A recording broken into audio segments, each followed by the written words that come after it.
दोस्तों स्वागत है आप सभी का एमसीक्यू सीरीज में। तो यहाँ पर पहला क्वेश्चन है with reference to the provision contained in the part 4 of the Indian constitution.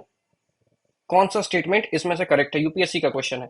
UPSC का क्वेश्चन जरूरी है करना, बहुत बार बता चुका हूं क्यों जरूरी है।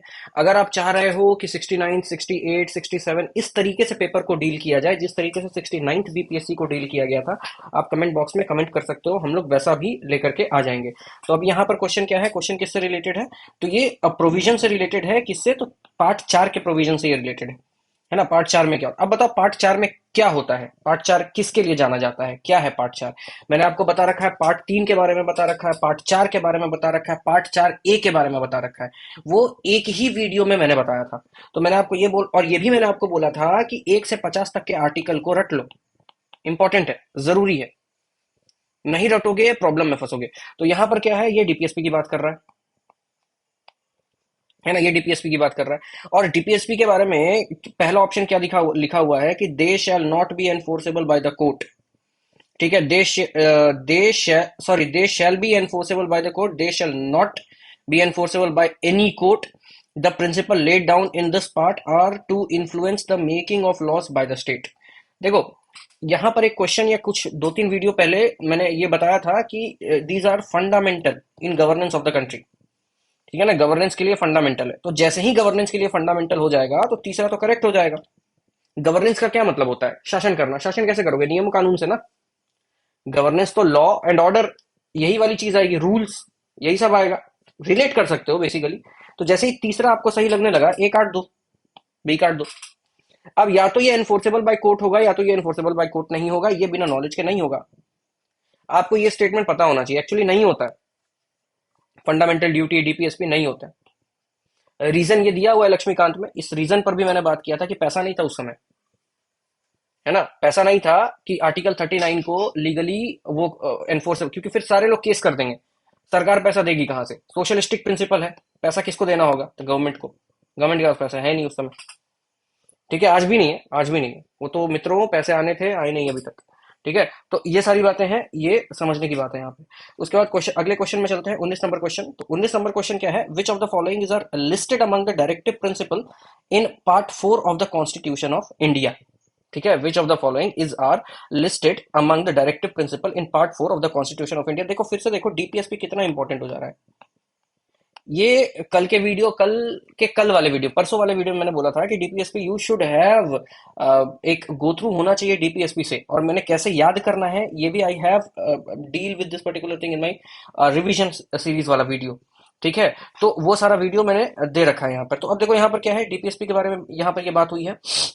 पूछ रहा है कि कौन सा इसमें से अब डीपीएसपी में आता है और कौन सा नहीं आता है, ये वाली बात यहाँ पर पूछी जा रही है। Equal pay for equal work, यही हमने पिछले वीडियो में, कल के वीडियो में भी हमने देखा था। ठीक है, कि ये equal pay for equal work वाली बात वहां पर है। यूसीसी आर्टिकल 44, ये मैं बहुत बार बोला भी है आपको। इसका मतलब 1-2 तो होगा, जहां जहां 1-2 नहीं है वो हटा दो। ये हटेगा, ये हटेगा, है ना, ये भी हटेगा। एबीसी एबीडी में आपको एक चुनना है। स्मॉल फैमिली नॉर्म, ये क्या होता है स्मॉल फैमिली नॉर्म? होता क्या है स्मॉल फैमिली नॉर्म? किसको कहते हैं स्मॉल फैमिली नॉर्म? क्यों होगा small family norm? Nuclear family की बात हो रही है, छोटे परिवार की बात हो रही है, हम दो हमारे दो की बात हो रही है। हम दो हमारे दो अपील किया जा सकता है, थोपा कैसे जाएगा? है ना, स्टेरिलाइजेशन मत बोलना यहाँ पे। ठीक है, स्टेरिलाइजेशन मत बोलना। और चलो ठीक है, ठीक है, चलो उसी उस वे में भी लेकर के चलते हैं, क्योंकि बोल दोगे इंदिरा गांधी ने स्टेरिलाइजेशन की बात की थी। क्योंकि मैं जो बात कर रहा हूँ थोपने का नहीं बात कर रहा हूँ, वो किसी एक रेस्पेक्ट में बात कर रहा हूँ कि they can't like force you to have only 2 kids. ठीक है, ऐसा नहीं होता, प्रैक्टिकली ये पॉसिबल नहीं है। कई सारी कम्युनिटीज, चाहे वो हिंदू हो, मुस्लिम हो, सिख हो, ईसाई हो, इसके अगेंस्ट जाएंगी। है ना, कई सारी कम्युनिटीज जाएंगी। तो इस चीज को छोड़ते हैं, इस लॉजिक को छोड़ते हैं कि ये प्रैक्टिकली पॉसिबल नहीं है। ये बताओ डीपीएसपी कौन से उसमें आती है? सोशलिस्टिक, सोशलिस्टिक पॉलिसी में आती है वो, है ना, सोशल वेलफेयर टाइप की, इस टाइप की चीज है। पर्सनल लाइफ में घुस जाना, स्टेरिलाइजेशन करवा देना, चलो ठीक है, स्टेरिलाइजेशन हुआ था इंदिरा गांधी के टाइम पे, क्या वो सोशलिस्ट प्रिंसिपल है? क्या वो सोशलिस्टिक प्रिंसिपल है? वो नहीं है। लेकिन डीपीएसपी तो सोशलिस्ट प्रिंसिपल है ना भाई। वो तो सोशलिस्टिक चीज है वो। तो सोशलिस्टिक चीज का फीचर नॉन सोशलिस्टिक कैसे हो सकता है? एलिमिनेट कर दो इसको, चुपचाप एलिमिनेट कर दो। अगर आपने एलिमिनेट कर रखा है, यहां पर भी 3 है गया, यहां पर भी 3 है, ये तो आपने पहले ही एलिमिनेट कर रखा था, ये भी गया, ये तो गया ही गया। चौथे पर आते हैं, education through mother tongue at the primary level. Education through mother tongue at the primary level. Education आ सकता है, एजुकेशन आ सकता है, जरूरी नहीं है मदर टंग में ही हो, है ना, ये जरूरी नहीं है कि मदर टंग में ही हो। तो आंसर यहां पर आ जाएगा, ये ध्यान रखना। और क्वेश्चन देखो, ये वीडियो देखो, वीडियो देखने के बाद कमेंट भी करो, अच्छा लगता है। उसके बाद यहां पर है, the power of the Supreme Court of India to decide disputes between the centre and state falls under. इसको छोड़ते हैं अभी, ठीक है ना, ये छोड़ते हैं, ये वीडियो मेरा नहीं गया है अभी, तो छोड़ते हैं इसको। उसके बाद क्या है, विच यूनियन टेरिटरी, हाँ, विच union territory formed after the division of Jammu and Kashmir state does not have a legislature of its own. तो यहां पर लद्दाख होगा। देखो, बहुत सारे लोग बोलेंगे कि भाई ये चीजें तो डील हो चुकी है, ये क्वेश्चन तो डील हो चुका है, बिल्कुल क्वेश्चन डील हो चुका है, लेकिन पता नहीं उसमें कुछ आवाज आ रही थी सर करके, पता नहीं वो क्या है, वो रिकॉर्डिंग के टाइम पे कैसे हो गया मेरे को समझ में नहीं आया। तो फिर I have been asked to re record it, so just I am re recording it. Those who have, जिन्होंने देख लिया उसको ठीक है, देख लिया, अच्छी बात है। जिन्होंने नहीं देखा आवाज की वजह से या किसी भी और वजह से, या उस वीडियो को नहीं देख रहे हो, डायरेक्टली यहीं पर आए हो, तो आप इस चीज को कंसिडर कर सकते हो। तो यहां पर क्या है, आंसर लद्दाख होगा। उसके बाद, the creation of new state requires a majority for constitutional amendment. ठीक है, कॉन्स्टिट्यूशनल अमेंडमेंट की बात यहां पर की गई है। अब एक बात बताओ कि क्रिएशन ऑफ न्यू स्टेट, यहाँ पर कीवर्ड क्या है, यहाँ पर थीम क्या है, न्यू स्टेट की बात यहाँ पर कर दी गई है। न्यू स्टेट का क्या मतलब हो रहा है, ठीक है, न्यू स्टेट का क्या मतलब हो रहा है कि नया राज्य बनाना। इंडिया के बाहर नहीं, इंडिया के बाहर नहीं, इंडिया के अंदर की बात हो रही है ना, इंडिया के अंदर की बात हो रही है, बाहर की बात नहीं हो रही है। अब ये मत बोलना कॉन्क्लेव का एक्सचेंज यहां पर आ जाएगा। देखो, थिंकिंग ठीक है, ओवर थिंकिंग ठीक नहीं है ना। क्या कॉन्क्लेव को स्टेट बोल सकते हैं? बताओ, क्या कॉन्क्लेव को स्टेट बोल सकते हैं? नहीं बोल सकते, तो वो सब मत सोचना, एग्जाम में भी मत सोचना, फालतू में कंफ्यूज हो जाओगे। तो यहां पर क्या है, the creation of a new state requires a majority of constitutional amendment. New state का क्या मतलब है, राज्य, है ना। भारत को आजादी के टाइम पे सबसे ज्यादा खतरा किन से था, इन्हीं राज्यों से था। डर किस बात का था कि ये सेपरेट ना हो जाए, था या नहीं था? इसलिए भारत क्या है, एक यूनियन है, फेडरेशन नहीं है। फेडरेशन कौन है, तो यूएसए है। स्टेट के पास क्या है, अलग होने की पावर है, स्टेट की सोवरेंटी है, डबल सिटीजनशिप है, भारत में है नहीं है। भारत का सीधा सा मामला है कि भाई ये सारे लोग अलग नहीं हो सकते। सारे लोग कहने का मतलब कि कश्मीर अलग नहीं हो सकता, जूनागढ़ अलग नहीं हो सकता, हैदराबाद अलग नहीं हो सकता, इंडिया वाला, ये सारी चीजें, ये सारी चीजें नहीं हो सकती है, ऐसा नहीं होना चाहिए। क्लियर कट, ये सारी बातें, ये सब कुछ बोला गया था। अब देखो, जब किसी संविधान में, संविधान के निर्माताओं को यह डर लगेगा कि उनका देश ही खतरे में है, तो क्या कभी भी वो राज्य बनाने का पावर राज्य को देंगे? क्या वो कभी ऑपोजिशन पार्टी को ये पावर देंगे? खुद सोचो। अभी जैसे खालिस्तान में देखो, इंदिरा गांधी के हत्यारा जो सरबजीत सिंह था, वो भी जीत गए इलेक्शन। खालिस्तान वाले, वो क्या नाम है उनका, एक वीडियो भी यूट्यूब पर बनाई है मैंने, है ना, वो भी जीत गए। जबकि रिवाइव किया है उन्होंने खालिस्तानी मूवमेंट को, पंथिक डिमांड को, उन्होंने ये किया है। जरनैल सिंह भिंडरावाला के बाद जो आए हैं लीडर, ठीक है, तो वो वही हैं। अब वो भी जीत गए, ठीक है, वो भी जीत गए। अब इस केस में क्या हो रहा है कि कॉन्स्टिट्यूशन जो निर्माता है ना, उनके दिमाग में ये सब चीजें थी। वो कभी भी नहीं चाहेंगे कि जो पावर, जो पार्टी सेंटर में नहीं है, जो ऑपोजिशन वाली पार्टी है, क्योंकि इस टाइप की खालिस्तानी पार्टी कभी भी पावर में नहीं आ सकती। एक बंदा जीत गया, जीत जाने से क्या होगा, दो बंदे जीत जाने से क्या होगा, कुछ नहीं होने वाला। तो ऐसे लोग कभी पावर में नहीं आ सकते, लेकिन अगर इनकेस आ गए तो ये अलग कर देंगे, ठीक है। तो अगर पावर में नहीं आ रहे हैं, तो क्या इनके पास पावर होनी चाहिए कि स्टेट को ही अलग कर दे? नहीं होगा। इसका मतलब ये होगा कि जो चीजें चलेगी, चीजें चलेगी, कहने का मतलब कि यहां पर जो भी आप देखोगे, यहां पर जो कुछ भी आप देखोगे, वो हमेशा रिवॉल्व करेगा किसके किसके बीच में, तो जो पार्टी पावर में है उसके बीच में, है ना, वो पार्टी पावर के बीच में वो रिवॉल्व करेगा। तो यहां पर क्या रिवॉल्व, यहां पर अब बताओ, जब रेटिफिकेशन ऑफ स्टेट की बात ये करेंगे? ये नहीं करेंगे, क्योंकि स्टेट ही तो अलग होना चाहता था, तो उसको पावर देंगे ही नहीं। 3/4 में ये बहुत नेक्स्ट लेवल हो जाएगा, इस चीज को वो करना, मतलब पास करना, चीजें रोक दी जा सकती है, बहुत सारी चीजें यहाँ पर आपको देखने को मिलेगी। तो यहाँ पर हमेशा देखना 2/3 भी नहीं होगा, सिंपल होगा। इतना यहाँ पर सोचना नहीं है। क्यों नहीं सोचना है? क्योंकि ये सब बेसिक चीज है आपको, और ये मैंने डील कर रखा है ना। ये भी मैंने बताया था, प्रेसिडेंट से पूछना चाहिए नहीं पूछना चाहिए, अगर प्रेसिडेंट स्टेट से पूछता है कि नहीं पूछता है, स्टेट बताता है कि नहीं बताता है, अगर स्टेट नहीं बताएगा तो ये सब कुछ बताया हुआ है। वहां से भी इस क्वेश्चन को किया जाना चाहिए, ये हो सकता है। 2/3 3/4 नहीं होगा। क्यों नहीं होगा? क्योंकि फिर यही ऑपोजिशन वाली बात यहाँ पर आएगी। ऑपोजिशन कहने का क्या मतलब है कि जो वोटिंग होगी वहां पर, ठीक है, जो वोटिंग होगी वो तो संसद में वोटिंग होगी, ऐसा थोड़ी ना है कि बस वोट करने के लिए रूलिंग पार्टी को ही दिया जाएगा, है ना। मेजोरिटी क्या होती है? एब्सोल्यूट मेजोरिटी का क्या मतलब होता है? Total membership. तो टोटल में तो ऑपोजिशन और वो दोनों आ गए, तो ऑपोजिशन का जहां पर पावर कम होगा उसी को दिया जाएगा। यहां पर तो सिंपल में कम होगा, बाकी दोनों में ज्यादा होगा। ठीक है, तो ध्यान रखना। उसके बाद और दूसरी बात, जिसको ये इसका आंसर पता है वो स्किप कर देना भाई, इतना सुनने की जरूरत नहीं है। उसका विच one of the following characteristic is not true for unitary form of government. अब देखो, इस पर क्वेश्चन मैंने पूछा था वीडियो में, ठीक है, मैंने क्वेश्चन पूछा था, शायद एक इंडिपेंडेंट जुडिशरी करके एक ऑप्शन दिया था, ऐसा करके 2-3 ऑप्शन दिया था, और पूछा था आपसे कि भाई इसमें से कौन सा फेडरल है, कौन सा यूनिटरी है। तो ये क्वेश्चन आप बताना। अगर ये क्वेश्चन आपसे नहीं सॉल्व हो रहा है तो प्रिपरेशन लैग है ना, प्रिपरेशन लैग है। अब यूनिटरी फॉर्म ऑफ गवर्नमेंट का क्या मतलब है? चलो ठीक है, नहीं भी वो देखा, कुछ भी नहीं किया, तो यूनिटरी फॉर्म का क्या मतलब है? यूनिटरी फॉर्म का मतलब है कि भैया यूनियन बहुत स्ट्रांग है ना। यूनियन कहाँ बहुत ज्यादा स्ट्रांग है? यूनियन मतलब एक पार्टी लीडर, मतलब यूनियन स्ट्रांग होने का क्या मतलब है? सेंटर बहुत स्ट्रांग है, कहने का क्या मतलब है? बीजेपी बहुत स्ट्रांग है, मतलब प्रैक्टिकली देखे तो 400 का नारा क्यों दिया था? 370 प्लस का नारा क्यों दिया था? है ना, ताकि कुछ भी हो पाए, पूर्ण बहुमत से सब कुछ हो जाए। ये यहां पर इस 2/3 और 3/4 में ऑपोजिशन की जरूरत ही नहीं पड़े। ठीक है, तो ये यहां सब कुछ तगड़े तरीके से हो जाए, इसलिए ये सारी चीजें बोली गई थी। अब यहाँ पर क्या है? यहाँ पर यूनिटरी फॉर्म का क्या मतलब है कि यूनियन लेवल पर बात हो रही है। यूनियन लेवल पर बात होने का क्या मतलब है कि सेंट्रलाइज्ड है पावर। हो जाएगा ना, बीजेपी के पास ही अगर पावर हो जाएगी, 400 प्लस लेकर के बीजेपी आ जाएगी, अगर 400 प्लस लेकर के बीजेपी आ गई तो समझ रहे हो बात को, कि पावर तो एक तरीके से सेंट्रलाइज हो गई ना। ऑपोजिशन का काम ही नहीं है हल्ला मचाते रहो कुछ भी, नंबर्स तो हमारे पास है, गेम तो नंबर का है। तो यहां पर हो गया सेंट्रलाइजेशन वाली बात, यहां पर आ गई। अब जो ये सेंट्रलाइजेशन वाली बात भाई यहां पर आई है, तो इसका ये देखो, सेंट्रलाइज वाली चीज कौन से देश में है?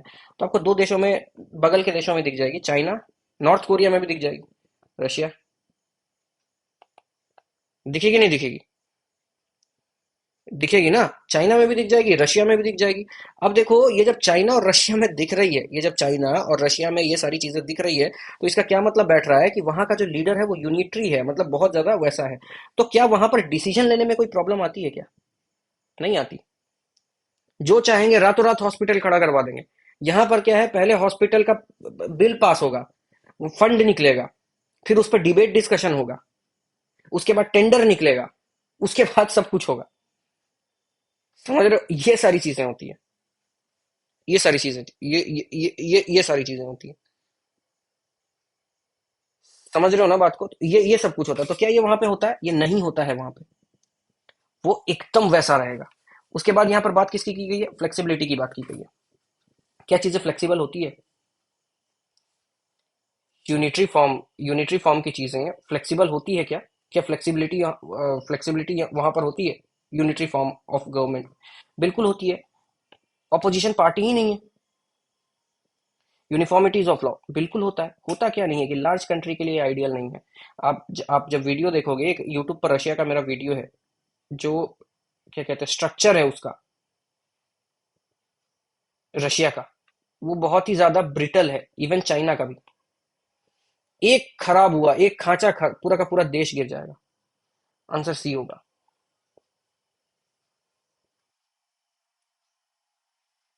ठीक है, सी होगा।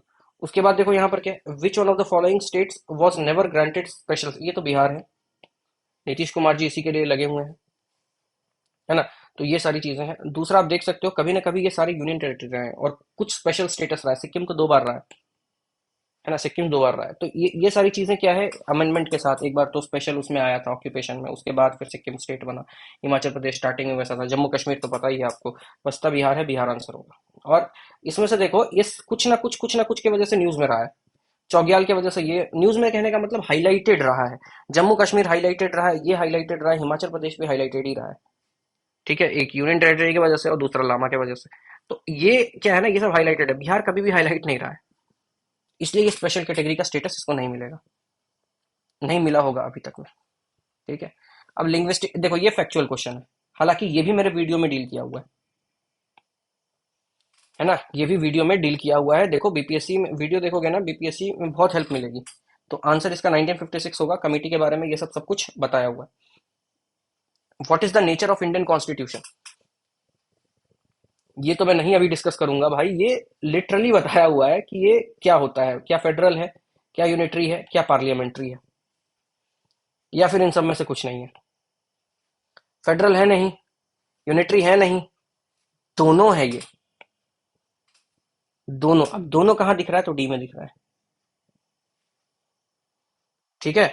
तो ये सारी बातें, ये सारी चीजें आपको यहाँ पर देखने को मिलेगी। उसके बाद क्या है, match the following, union list, state list, concurrent list. भाई मेरे यहाँ पर क्या है कि आप ये बोलोगे, आप ये बोल दोगे, ये बेसिक चीज ऐसी है कि आप ये कह सकते हो कि सबसे ज्यादा जो लिस्ट होंगे, जो एंट्रीज होंगी, वो यूनियन में होंगी। तो इसमें सबसे ज्यादा जहां पर यूनियन में है, वन का ए जहां जहां है उसको टिक कर दो।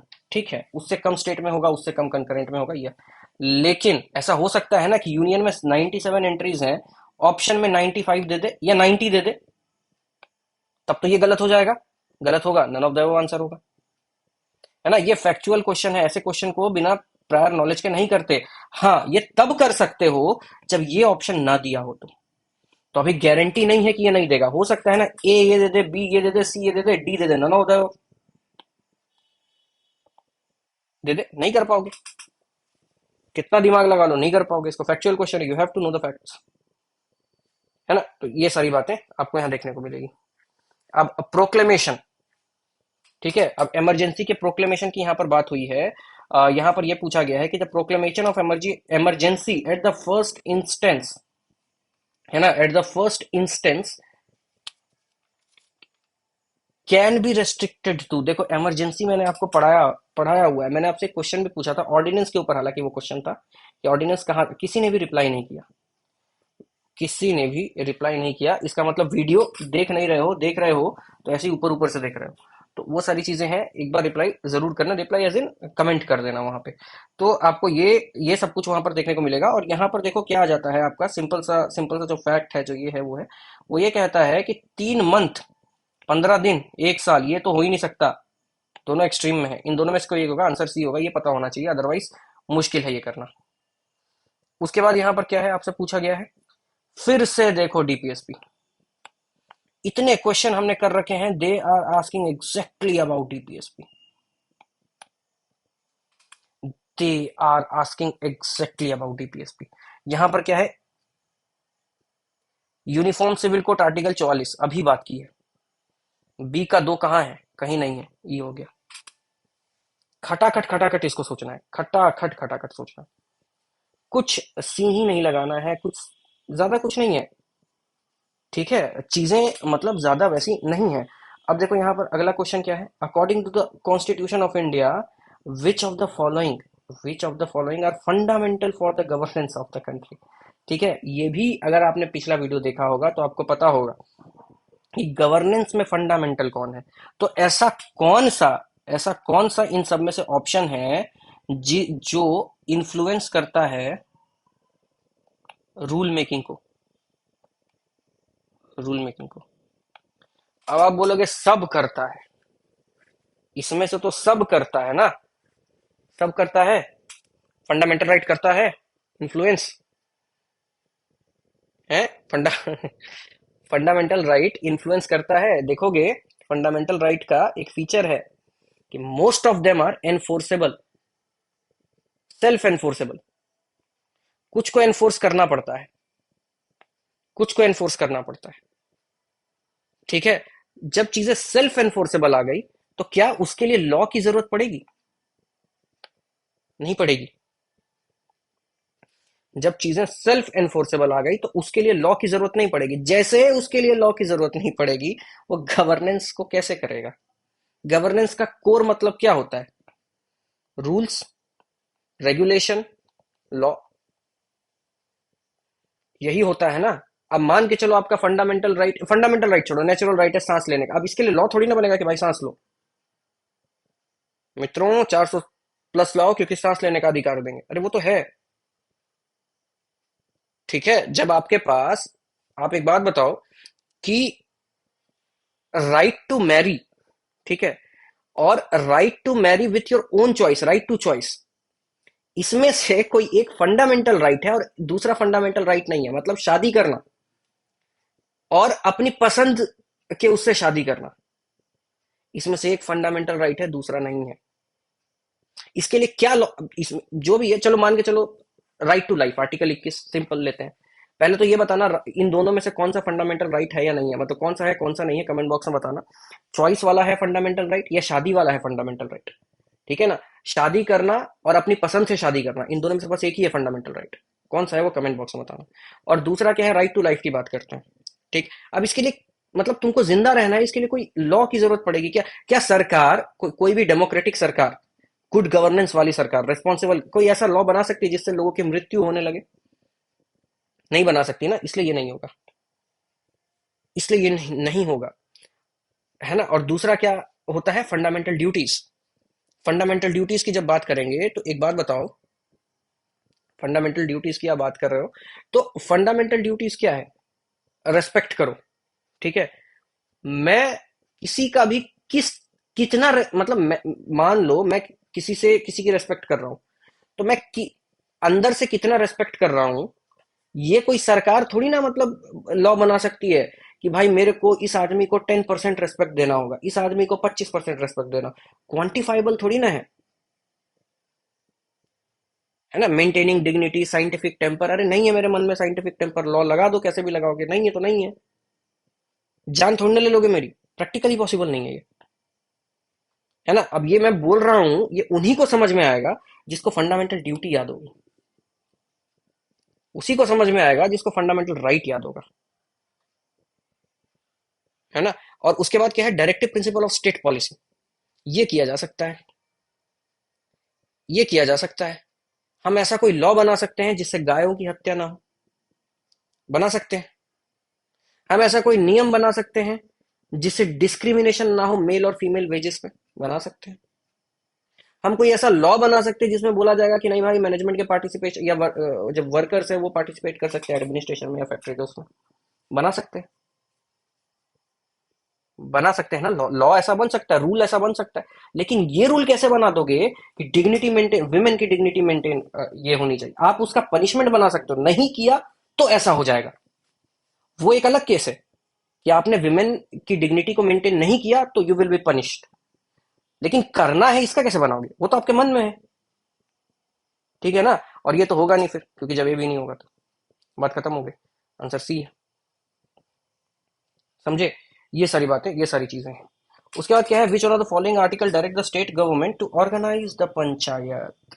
अब यहां पर यार फिर मैं आपको वही बात बोलूंगा कि you have to memorise each and everything, each and every article of the DPSP, है ना। और 1 से 50 तक तो आंख बंद करके आर्टिकल याद कर लो, 1 से 50 तक तो आंख बंद करके आर्टिकल याद कर लो, ये भी डीपीएसपी का ही है।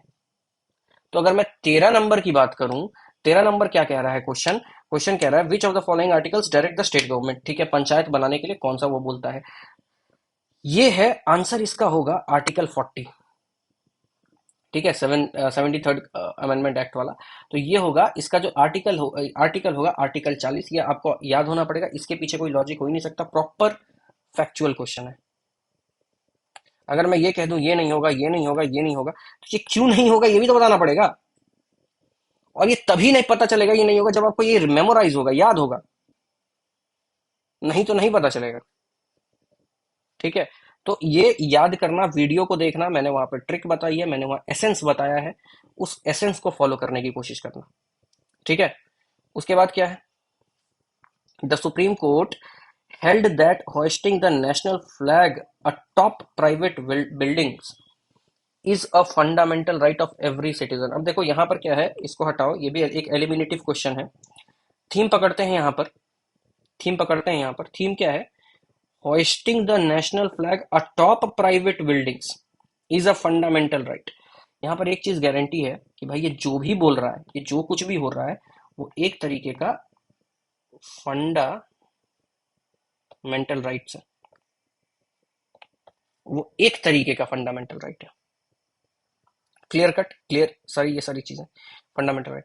दूसरा क्या हो रहा है कि जब आप किसी भी प्राइवेट बिल्डिंग पर, सरकारी बिल्डिंग पर तो भाई ऑथराइज्ड पर्सन ही झंडा फहरा सकते हैं, हर कोई जाकर के सरकारी बिल्डिंग पर नहीं कर सकता। ये नहीं कि आर्मी के यूनिट में चलेगा झंडा फहरा रहे हैं, वैसा नहीं होता। वहाँ अथॉरिटी होती है, या पुलिस स्टेशन पे गए आप ये कर रहे हो, नहीं, अथॉरिटी होती है। सिविलियन भी कर सकते हैं, वहाँ के पर्सोनल भी कर सकते हैं, but when civilian is doing, जैसे कि कोई नेता आकर के कर रहा है या कोई चीफ गेस्ट आकर के कर रहा है, तो उसके पास पूरी अथॉरिटी उसको दी जाती है, कोई एरा गिरा के नहीं कर सकता। लेकिन प्राइवेट बिल्डिंग पे तो कोई भी कर सकता है ना। आपका घर है, आप झंडा लगा रहे हो, आपका घर है, आप क्या कर रहे हो? आप झंडा लगा रहे हो, तो सिंपल है ये। तो अब यहाँ पर एलिमिनेशन ऐसे होगा कि भाई जब आप अपने घर में झंडा लगा रहे हो, तो आप क्या शोकेस कर रहे हो? कि आप बहुत बड़े देशभक्त हो, पेट्रियट। पेट्रियट या देशभक्त होने का क्या मतलब होता है? You love your country. Love, love क्या है? Form of expression. एक्सप्रेशन ही तो है कि आप अपने देश से प्यार कर रहे हो, आप प्यार दिखा रहे हो। किसी को गिफ्ट देते हो तो क्या, एक्सप्रेशन ही है, प्यार का एक्सप्रेशन ही है वो।